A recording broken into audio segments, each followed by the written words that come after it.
Kagigising ko lang. Actually, nagising ako kanina umaga. Kasi off ako kagabi. Kagigising ko lang. And ano ko muna yung bed. Ayusin ko muna. Yan. Need ko yun i-change next week. And then, let's check the weather, guys. Kung anong weather natin ngayon. It's actually sa 8 o'clock in the morning. Napaka-gloomy ng weather namin sa labas, guys. Labas ng kwarto ko.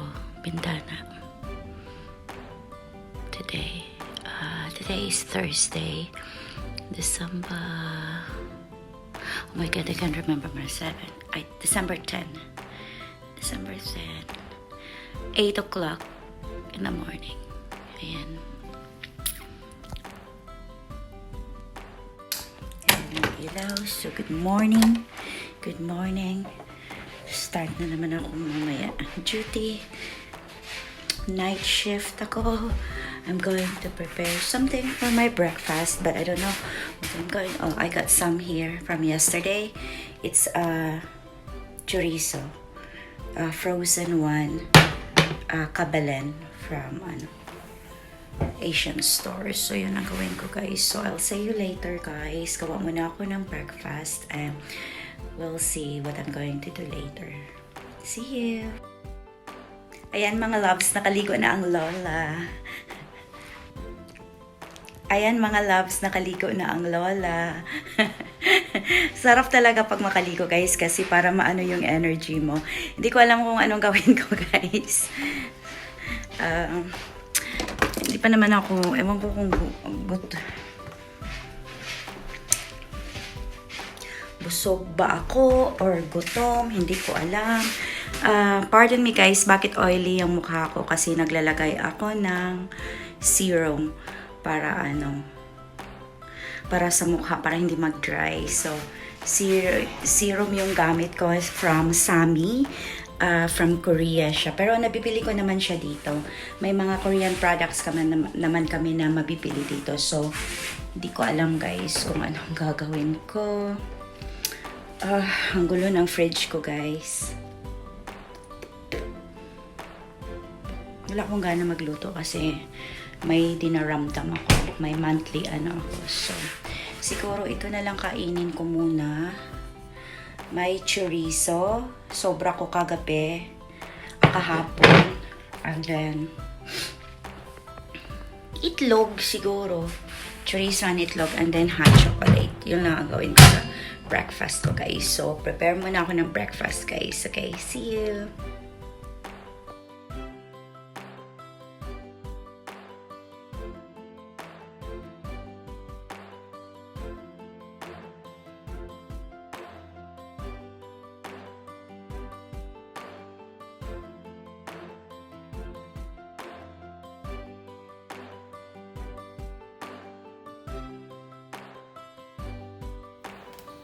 Ano na siya, guys, na overripe kasi nakalimutan ko. Hindi ko alam kung okay pa siya. Ay, wala akong lakas, guys. Ano ba yan? Parang ko. Wala na, overripe na talaga siya.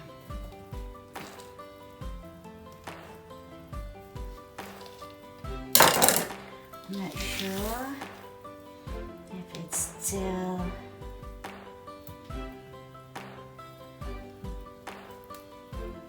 Sayang naman yung kalimutan ko.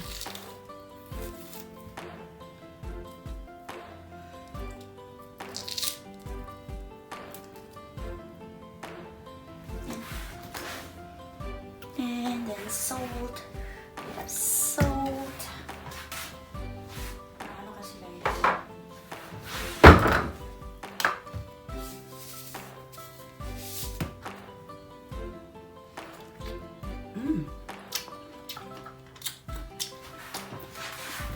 Okay po naman siya, pero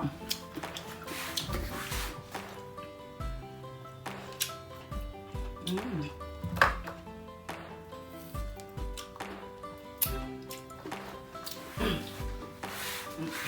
lang. Maasim, guys, maasim. Naasiman ako, guys.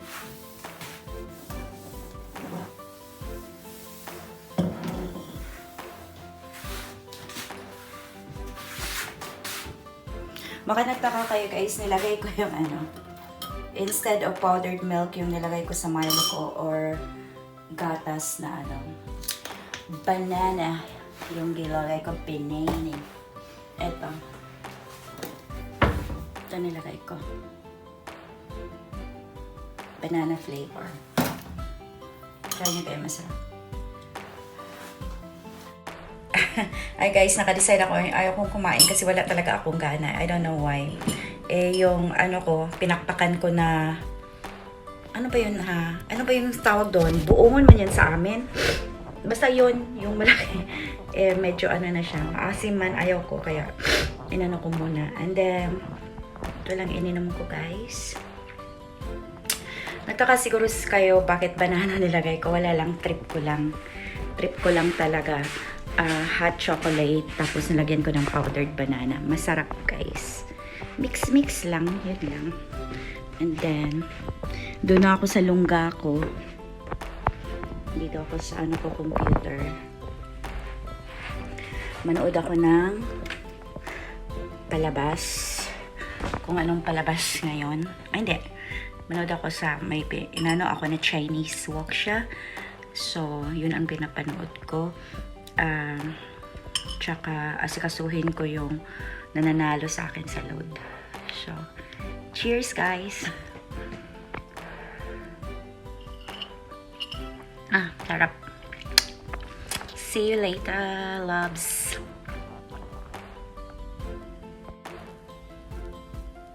Hello, loves. Dito lang talaga ako sa computer ko, guys. Hindi man lang ako wala talaga ako sa sarili. Ang sakit ng tiyan ko. Kailangan ko mag-hotbox. Aray, ang sakit talaga. May monthly ako sa mga babae. Kaya medyo, ewan ko. Laging sumasakit yung tiyan ko pag ganun. Before, hindi naman ako ganito. But ngayon, ako ng hotbox. Ano yung hotbox ko? Uy, nawala. Saan ko ba nilagay yun? Ay naku, hindi ko na naalala na saan na yung hotbox ko. Sandali, guys. Ito na pala, guys, yung hotbox ko. Ako kasi masakit talaga yung likod ko. Hindi sa tiyan ko, sa likod. Pag may ako, guys, sa likod yung sakit ko. Parang dito. Parang nagka-back pain ako. Pero hindi naman. Okay naman siya. Pag may lang talaga ako, masakit. Yan lang. Kaya, prepare ko muna hotbox ko, guys. And then, sa bed.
Sarap lagay sa tiyan.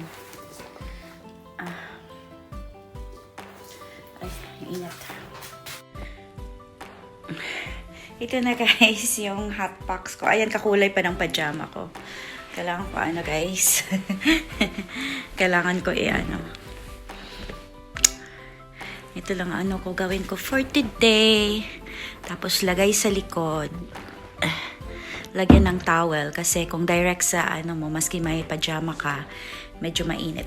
Sarap, guys. Nilagay ko na sa likod ko.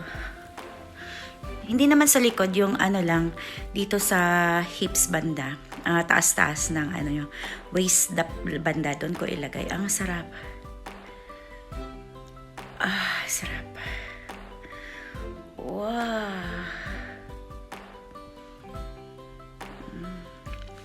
So, ayan na guys. Yung I'll see you later kahit talaga.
Ito yung DIY ko na ano guys, shawarma. I'm using pork kasi ayoko ng beef dito. Matagal, hindi, nung isang araw ko to ginawa. Nakalimutan ko, nasa fridge lang. Kaya ayan. Ala Torx, o diba? O malinis yung kamay ko guys ha. And then some onions on it. And then pipino. Ayan. Pipino. Damihan natin kasi gusto ko naman pipino.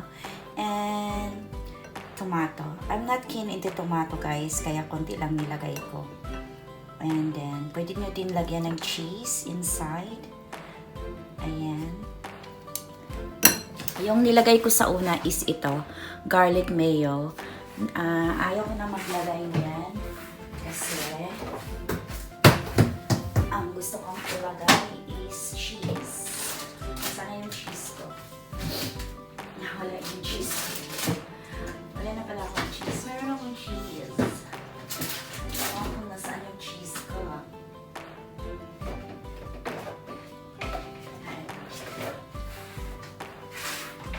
Ito nacho. Cheesy nacho sauce. So, ito yung ilalagay ko guys. Ay, nakaano na siya. Ayan.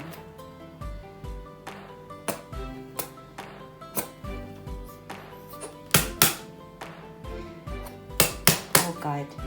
Ayan na. Lots of cheese in it.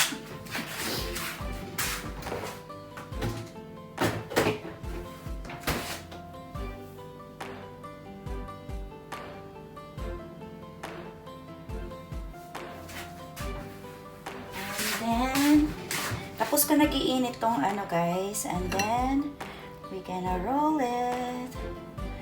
Masyadong chubby yung ano ko, yung ginawa ko. Ayan. Ay, hindi ako marunong mag-roll. Yan. Ininit ko na yan siya guys. And then, that's it. My shawarma a la Torx. Yay! So, yan. And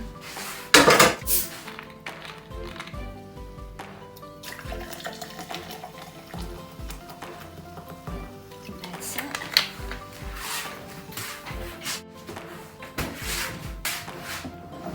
That's it, my breakfast, guys. Hindi ko na siya nilagyan ng lettuce. Bakit? Hindi ako keen masyado ng madahon na gulay. So, hindi ko siya nilagyan. So, ito, may sobra pa ako. Lagay ko muna sa fridge. Baka baunin ko mamaya.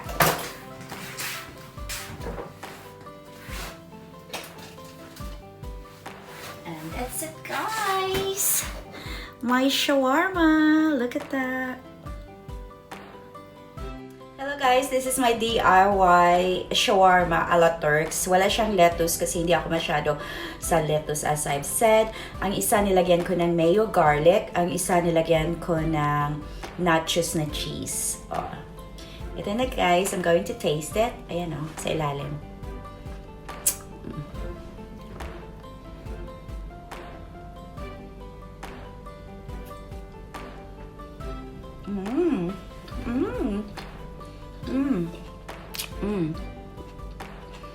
Ang sarap guys. Ang sarap. Ito yung i-crave ko pa lang.